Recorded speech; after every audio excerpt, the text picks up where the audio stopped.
Coming up on 5:53, it is cloudy and it is warm. Current temperatures are already in the low to mid 70s. We do have that nice variation, but we're not going to warm too much throughout the day because, well, the clouds are just going to continue to pile up. We already are seeing just a few light showers around Chester, pushing over into Varina. That's eventually going to head closer into the airport. Also seeing a few isolated activity around Brookneal as well as Cullen, very close over into Crew. But of course, the heart of the system will be bringing us intense wind speeds as well as gusty conditions. That's why we do have that tropical storm warning highlighted for you in the orange. This is for the northern neck as well as the middle peninsula. And now that tropical storm watch has been extended just a bit to our north. And it also includes locations I-95 eastward.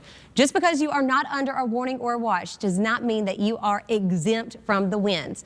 All of us will be dealing with intense winds around 20 to 30 miles per hour. But these highlighted locations will be dealing with tropical force winds for an extended period of time. That means I look for these gusts to be around 39 miles per hour upwards, even around 55 at times. Right now, Hurricane Dorian's coming in as a Category 3 storm, going north at 8 miles per hour. Eventually, it will take more of a northeasterly turn, still hugging the coast. Winds within the system are 115 miles per hour.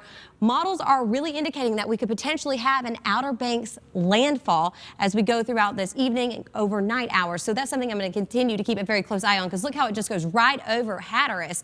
That is going into overnight hours. And then, of course, in our immediate backyard, we're going to see the clouds first, and then you're going to have the rain. This is a tropical system, so we're going to see the bands moving in and out. Today's not a complete washout. However, it's going to be wet, especially if you are I-95 eastward. The heaviest amount of rain will be along the state line, as well as in the northern neck, as well as middle peninsula.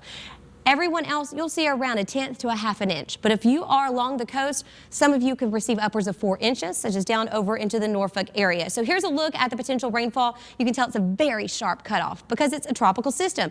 It's in a circular motion, so it's barely clipping our region, but we're still going to see a little bit of rain. The main impact will be the winds, hands down. Winds will be gusting starting this evening around 20 miles per hour. That's nothing compared to overnight. I anticipate some locations to be in the 30s as well as 40s, continuing throughout our Friday afternoon. So, of course, if you're in a high-profile vehicle, you want to be incredibly careful. 81 degrees today. We are going to see those rain showers on and off, band-like activity continuing throughout the overnight hours and into tomorrow. 79 degrees on your Friday. By the end of Friday, the system will be away and will clear out. We'll actually see quite a bit of sunshine into our weekend with temperatures back in the 80s. Rob, Reba.